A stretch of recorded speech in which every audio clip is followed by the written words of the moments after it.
are going to Candler, North Carolina. What is in Candler, North Carolina? We are delivering supplies up there.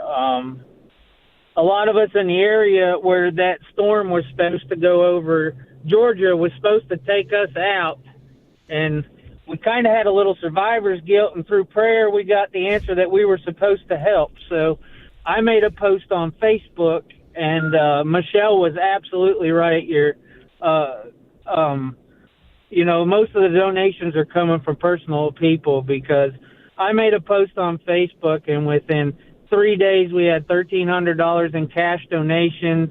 People knew I was leaving this morning, and I come home to no front porch and no front yard left, and had to call a couple friends with truck and trailers, and we're coming, guys. Middle Georgia's coming to help because we know you do it for us. All right, hold on. Where are you? Where's your home? My home is in Danville, Georgia. I'm between Macon and Dublin. And the eye was supposed to just wipe us out, and it missed us completely. Our thunderstorms were worse than what we had. Okay. So you missed, the storm missed you. You guys are fine. And instead of saying, whew, and going on with your life, what did you feel? I felt, I lost sleep. Like it was something was gnawing on me, and I get a little choked up talking about it because it was God. God just worked. I was spared for a reason. What was that reason? And through prayer, the reason was help. To help. This is what I'm seeing right now from personal people. I'm 44 years old, and I come from a farming community. And this is the America I grew up in, where people see people needing help. They dig their heels in. They get it done. They don't ask questions because it needs to be done. And I've been telling everybody that these loads are for the people, or from the people, for we the people, because that's all we have right now. Our federal government's useless to us. It's That's us. for sure. So you're telling me, all right, so you felt this calling from God, love it. You then what? You went on Facebook and you asked people for supplies? Or what's the next step after that? I made a post on Facebook and I took a picture of my empty trailer, and I said, what is wrong with this picture? I said, it's empty when thousands of people are in need. Let's fill it. And I said, I'll take cash donations or anything you want to bring, water, food. There's a gentleman that's friends with friends of my wife that's he kind of lives right around Asheville-ish area, and he kind of oversees things. So I got in contact with him, and I said, this is a drop point where some of my friends have taken things. And he's like, oh, no, please go over to here. We're going to Overflow Church in Candler today. He's like, those people have nothing. So we have water. We have feminine products. We have bath products. We have hay for horses. We have horse grain. We got charcoal, lighter fluid, Band-Aids. I mean, if you name it, people have just come from everywhere. And a lot of donations are from Telford County that is completely wiped out from the storm. So when you said that people that were hit hard or given, you're absolutely right, man. I mean, God's people are revealed in situations like that. And my gosh, right. Is there a lot of them? My podcast yesterday, Politics by Faith, we talked about Acts 27 and the time that Paul was in that storm for 2 weeks, yet he did not stop serving the God that he belongs to and the God he serves. That was yesterday's episode. Anyway, so people just dropped a bunch of stuff off on your yard? They just dropped all this stuff on your front yard? My goodness. So when you say...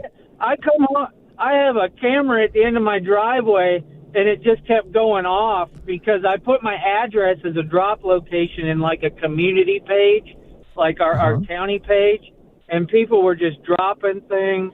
And this one very nice lady put a message out to her church, and she called me and she's like, you may not be able to get in your house because you don't have a front porch left anymore. I tried to leave space to get in the door, and I come home, and after that, just my friend called, and he's like, what are you doing? I said, I feel like I'm running a distribution center. People just keep coming. I said, I need more trucks and trailers, and and people stepped up. There's 2 trailers behind me. I'm in front, and What are you talking and we're, about? So hold on. So you're a truck driver by trade?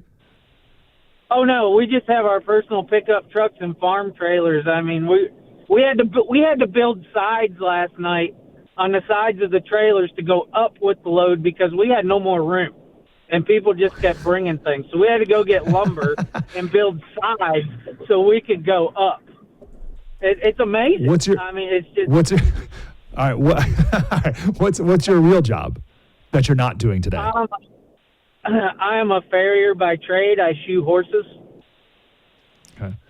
Like obviously, like of course that's your job. Okay. So you got 3 guys behind you. Are they pulling stuff too, or they just got stuff in the back of the pickup, or are they pulling a whole trailer? We have all trailers. It's full. Okay. It's full. So it's a 5-hour drive. That is so, Eric, that is so outside of your radius of concern. A 5-hour drive. First of all, it's a different state, but it's a 5-hour trip. Your radius of concern is no more than an hour, sir. Not when there's people in need. Not when there's people in need. This is what we do. What's your gas going to cost you to get up there? I don't even know, and it doesn't even really matter. People that drop stuff off said, "Here, buy fuel with this." So we have cash in the console, and we'll use it as we see fit. So, Eric, you're good man. We're not worrying about that stuff. That none of that matters. What it's going to cost me doesn't matter. Look what it cost these folks up there. Yeah. You know, God everything. has it. God has it. Yeah, got to figure it out. He does. He does, and we're his hands and feet right now. So, Eric, shoot me an email, and I'll chip in for some gas money for you to get up there. Oh, no need. No need. No. Take that money you want to give me for gas money, and put it to Samaritan's Purse. That's where I'm telling everybody to send it. So. Okay. Fair. I'll do it. But shoot me an email anyway.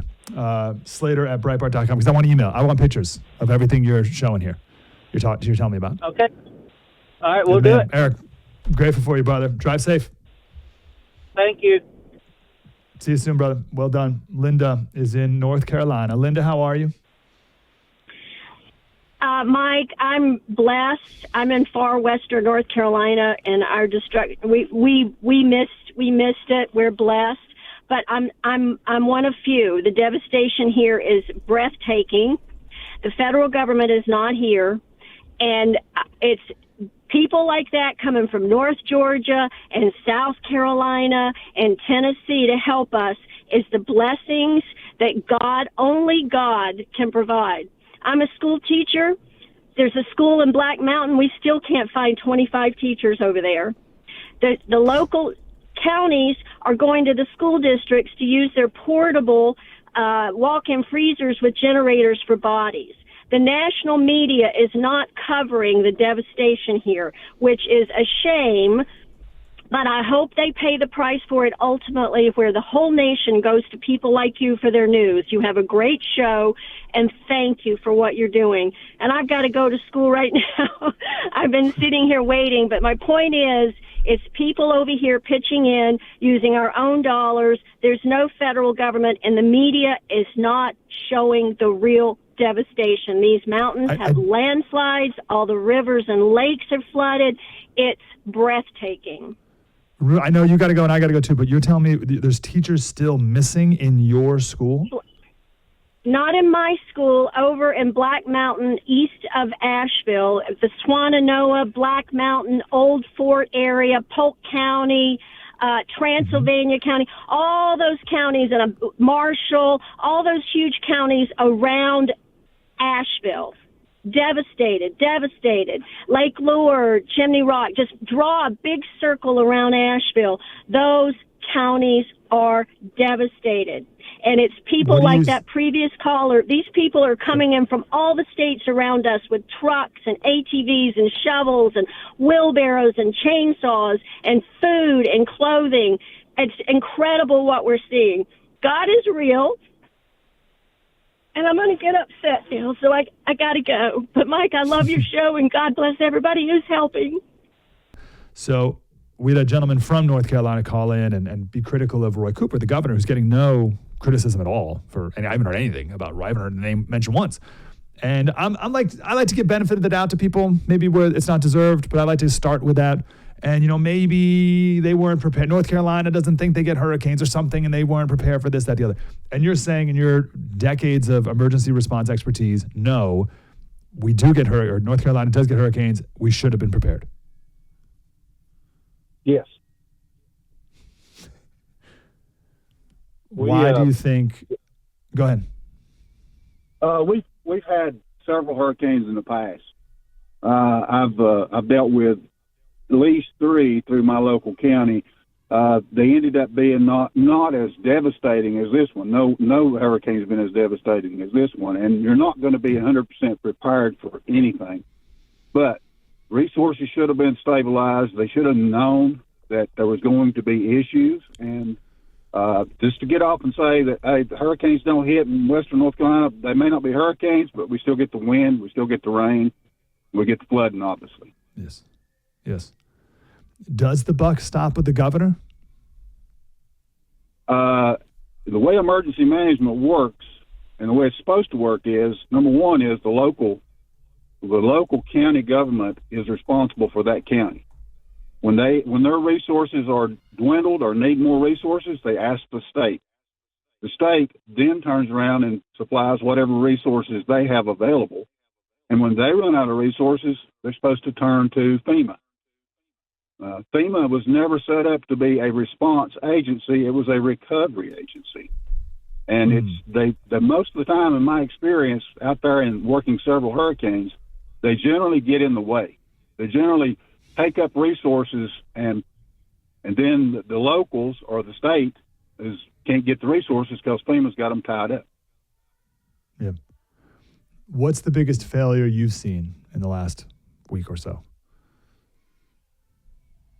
The immediate response. There should have been, starting at the, not the county level, but starting at the state level, once they seen it was overwhelmed the counties, they should have been, every resource available should have been sent the next day.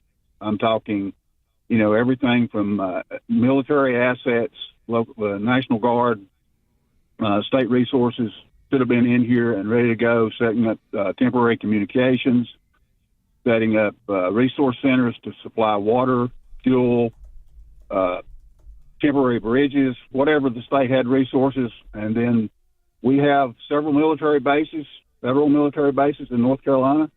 There's no reason why they shouldn't have had all the resources that the Army had and the Marines and everybody else. They should have been up here. And of course, locals. I've been involved in local response. I've been involved in voluntary response for years. I worked with the North Carolina Baptist Men. And they're great organizations, and they do the best they can, but they have limited resources. Mm-hmm. What is your assessment as to why the governor or the state did not do those things that you just suggested?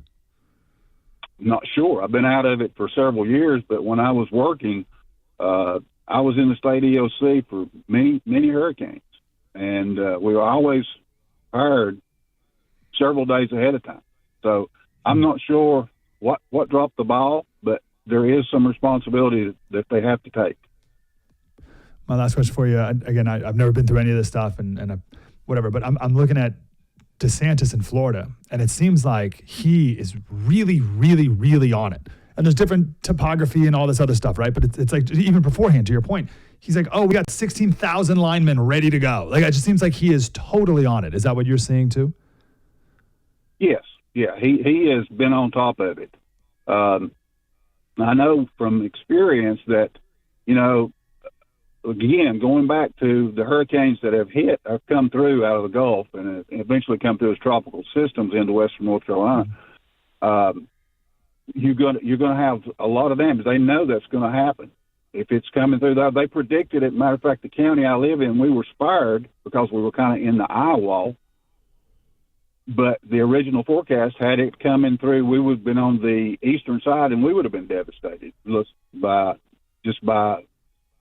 it turning at the last minute. It affected. We didn't get affected. So getting prepared is always. You got to be ready for anything and have every available resource you possibly can have ready to go. What have you been doing in your town lately? Last couple of days. Oh, we've been gathering up gathering up supplies, and we're working with a local church. We're going to take supplies up Saturday to a local church in Yancey County. So we're going to try to do that. We're working with them and trying to get supplies that they need and try to sort them out here and then take them and deliver them. I'm glad you can still use your expertise to do that. Terry, you're a good man. I appreciate your insight. Thank you.